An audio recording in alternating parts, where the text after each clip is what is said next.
শুধুমাত্র একটা নির্বাচনের জন্য, একটা ভোট প্রদানের জন্য কিন্তু তারা তাদের অঙ্গ দেয়নি। যারা জুলাইকে ভুলিয়ে দিতে চাইবে, আমরা বারবার তাদেরকে জুলাই মনে করিয়ে দিই।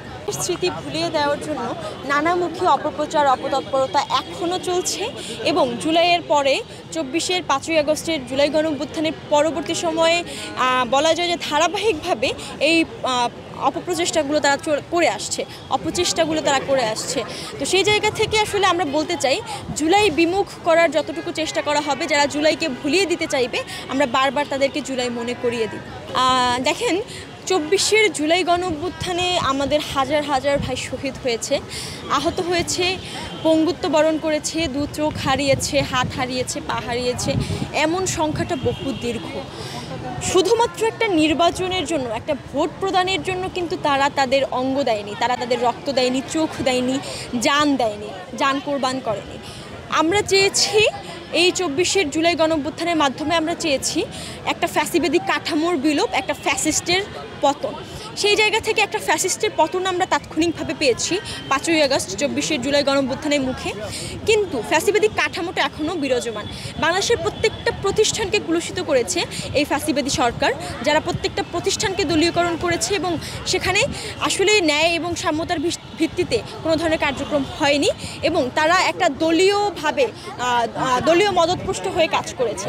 সেই জায়গা থেকে প্রত্যেকটা প্রতিষ্ঠান কলুষিত হয়েছে। আমরা বলতে চাই, নির্বাচন কমিশন থেকে শুরু করে সবগুলো প্রতিষ্ঠান যারা আসলে নির্বাচনটা আয়োজন করবে, এই পুলিশ প্রশাসন থেকে শুরু করে আমাদের স্থানীয় সরকার ব্যবস্থা এখন পর্যন্ত বিল্ড আপ হয়নি। তো সেই জায়গা থেকে যারা আসলে ব্যালট বক্সটা পাহারা দেবে, সেই পুলিশের কোনো সংস্কার হয়নি। যারা এই নির্বাচনটা আয়োজন করবে, নির্বাচন কমিশনাররা তাদের আসলে কোনো সংস্কার হয়নি, সেই কাঠামোর কোনো সংস্কার হয়নি, সেই ব্যবস্থার কোনো সংস্কার হয়নি।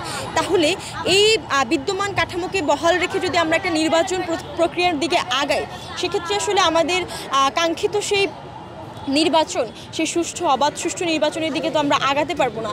এবং এর মাধ্যমে আবার করে জনপ্রতিনিধি জনসম্পৃক্ততা ছাড়া যে কেউ আসলে গায়ের জোরে ব্যালট বাক্স ছিনতাই করে ক্ষমতা দখলের অপপ্রচেষ্টা করবে বলে আমরা মনে করি। সেই জায়গা থেকে আমাদের অন্যতম একটা দাবি হচ্ছে যে অন্যতম গুরুত্বপূর্ণ সংস্কারগুলো না হওয়া পর্যন্ত আমরা নির্বাচনের দিকে না এগোনোর, এবং 24-এর এই জুলাই গণঅভ্যুত্থানের শহীদদের রক্তের সাথে বেইমানি করা হবে যদি কোনো ধরনের দৃশ্যমান সংস্কার বিচার কাজগুলো ছাড়াই আসলে নির্বাচনের দিকে ধাবিত হওয়া হয়। কারণ আমরা দেখে এসেছি বিগত আন্দোলন এবং গণঅভ্যুত্থানের সময়গুলোতে কোনো নির্বাচিত সরকার আসলে এই ধরনের সংস্কারগুলোকে দেশ ও জাতির কল্যাণের জন্য করে না, তাদের নিজস্ব দলীয় প্রয়োজনে আসলে তারা এই ধরনের পরিবর্তনগুলো আনে, সংবিধানের পরিবর্তনগুলো করে থাকে এবং বিভিন্ন প্রতিষ্ঠানের ক্ষেত্রেও তারা এই বিষয়গুলো করে থাকে শুধুমাত্র নিজেদের দলীয় স্বার্থের জন্য এবং নিজেদের দলকে শক্তিশালী করার জন্য। সেই জায়গা থেকে আসলে আমরা কোনো রাজনৈতিক দলকে শক্তিশালী করতে চাই না, আমরা চাই দেশকে শক্তিশালী করতে, দেশের জনগণের ক্ষমতাকে, দেশের যে একমাত্র ক্ষমতার উৎস জনগণ, সেই জিনিসটাকে প্রতিষ্ঠিত করতে। এই জায়গা থেকে আসলে আমরা চাই সংস্কার, বিচার এবং দৃশ্যমান সংস্কারের পরেই আসলে নির্বাচনটা হোক।